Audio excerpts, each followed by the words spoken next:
Avec son milliard de consommateurs et ses ressources naturelles, l'Afrique vient de marquer un point à travers la création ce 20 mars d'une zone de libre-échange. Si elle laisse planer un vent d'optimisme généralisé, cette zone suscite aussi de nombreuses questions sur la position de certaines grandes économies du continent. C'est le sujet de votre Plus de l'info avec Kigali, la capitale rwandaise, vient d'entrer dans l'histoire en tant que berceau du libre-échange de l'Union africaine.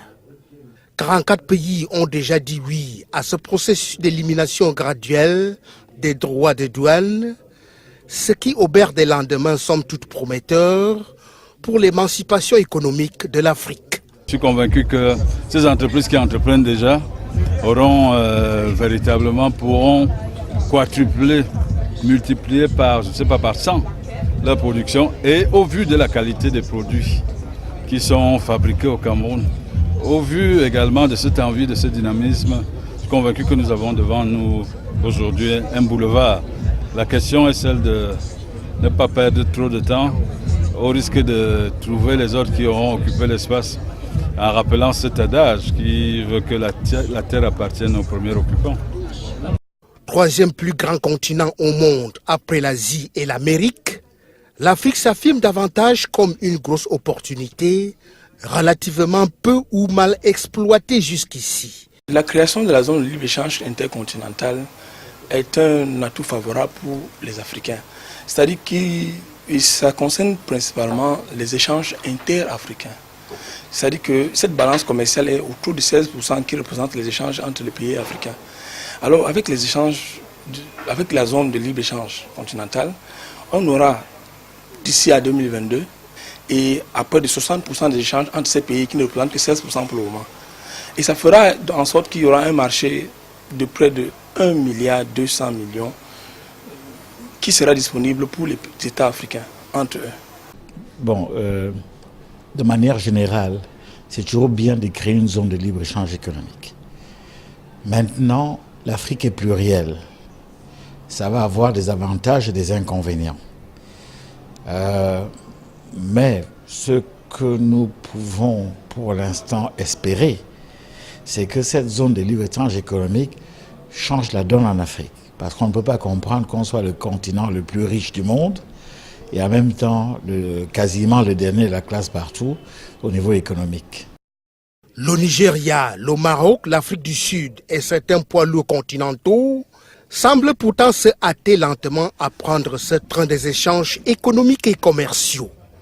La zone de libre-échange est comme c'est-à-dire qu'on pose les jalons d'un vaste programme qui ira graduellement.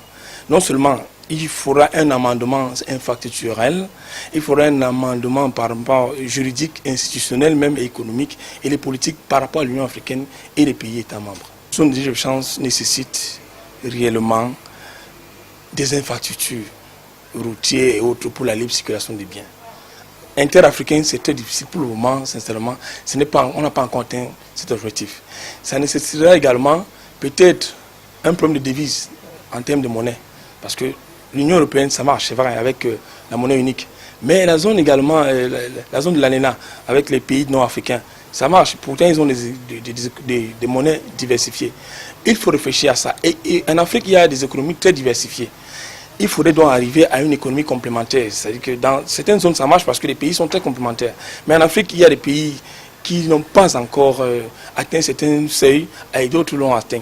Donc il faudra donc viser à la complémentarité des économies, à la diversification de ces économies, à l'unification même de leur système douanier pour arriver à parfaire une zone propre de libre-échange.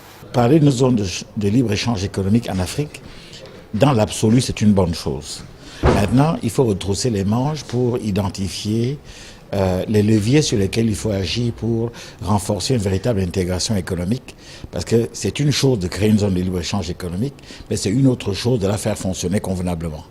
Si on regarde les autres zones de libre-échange économique qui existent dans le monde, notamment celle de l'Europe, c'est une zone qui se crée en prenant comme élément fédérateur l'acier.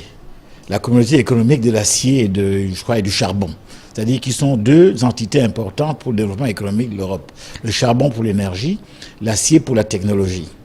Et nous, en Afrique, nous devons créer une zone de libre-échange économique autour de données pour lesquelles nous avons les meilleurs avantages comparatifs.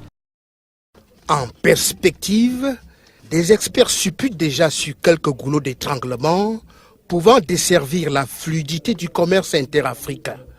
D'abord, la question des mentalités, ensuite celle de la monnaie, enfin certains partenariats bilatéraux ou multilatéraux qui pèsent sur nombre de pays et qui risquent d'influencer leur engouement à briser les barrières douanières au profit des produits made in Africa.